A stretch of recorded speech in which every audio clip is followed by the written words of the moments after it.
Fala galera, vamos lá para a resolução de mais uma questão da prova da FUVEST 2024, a questão de número 63 de Física. Então ele fala para nós o seguinte: uma empresa júnior de alunos de engenharia projetou um termômetro mecânico para medir a temperatura do óleo utilizado em máquinas e equipamentos, com base na variação da densidade do óleo e com a temperatura. Com essa finalidade, emprega-se um objeto de massa m, igual a 18 gramas e volume 20 centímetros cúbicos. Então eu vou ter um objeto aqui de massa m, 18 gramas, e volume 20 centímetros cúbicos, que permanece imerso em um óleo e está preso por um fio ao fundo da superfície, conforme essa figura. A figura está bem clara, então que o objeto está preso a um fio, tá? Se eu soltar, provavelmente ele vai subir, né?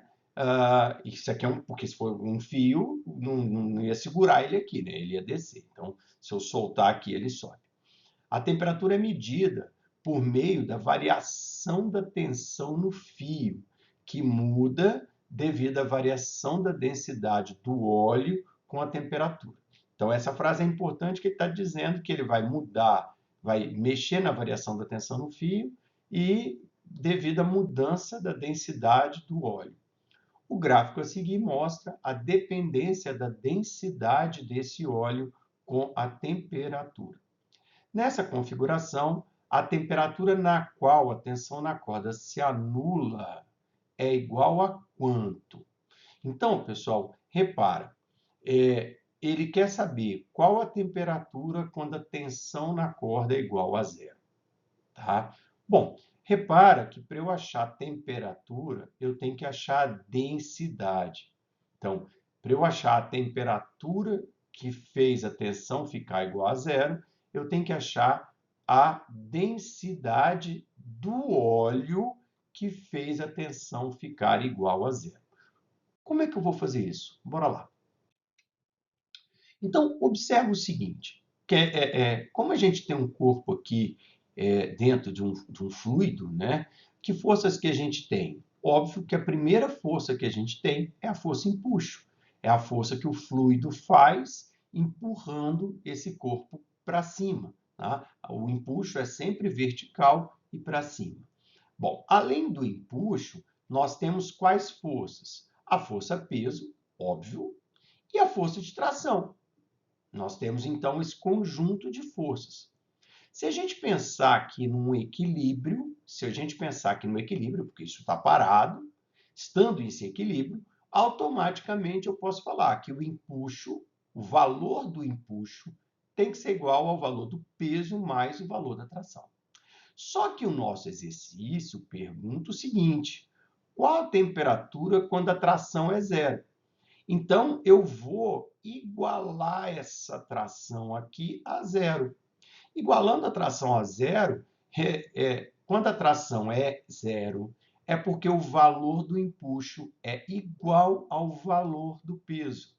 A intensidade do empuxo é igual à intensidade do peso. Tá bem? Beleza.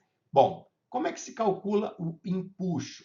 É a densidade do líquido vezes o volume de líquido que é deslocado pelo corpo, vezes o G. E o peso? M vezes G. Então, se eu igualar essas duas coisas, automaticamente o G vai cortar. Corto o G aqui com o G do lado de lá. Beleza? E aí, o que acontece? Você fica com essa expressão. Densidade do líquido vezes volume do líquido deslocado igual a M do objeto, a massa do objeto. Beleza? Bom, o que eu preciso? Eu preciso da densidade do líquido. Então, a densidade do líquido, o volume de líquido deslocado, quem é ele? Uai, o objeto está todo dentro do líquido. Se o objeto está dentro do líquido, é porque o líquido deslocado por ele é o volume dele. Então, como o objeto está todo dentro do líquido, o volume de líquido deslocado é o próprio volume do objeto. Como assim, professor? Uai, se o objeto tiver 1 litro, quando ele descer para dentro do líquido, o líquido sobe 1 litro, né? Automaticamente. Então, o que acontece? A densidade do líquido, que é o que eu quero, o volume de líquido deslocado vai ser o volume do objeto, 20, igual a massa do objeto, 18. Tá bem? Repara, pessoal, que nesse caso eu não me preocupei em passar para o sistema internacional. Por quê? Porque eu cortei os Gs aqui. Tá bem? Então, eu estou colocando o volume em centímetro cúbico, estou colocando a massa em gramas. É óbvio que na hora de eu fazer essa divisão, 18 dividido por 20 vai dar 0,9 grama por centímetro cúbico. Se eu pegar aqui 0,9, que está aqui no gráfico, for até o eixo da curva e descer, eu vou descobrir uma temperatura aqui de 150 graus Celsius. Então, qual é a temperatura que faz a tração ser zero? Aquela que corresponde a uma densidade de líquido 0,9, que é 150 graus. Então, pelo gráfico, a temperatura é 150 graus e a alternativa letra D, a alternativa correta. Beleza, galera? Valeu, bons estudos, tudo de bom e até a próxima. Tchau, tchau.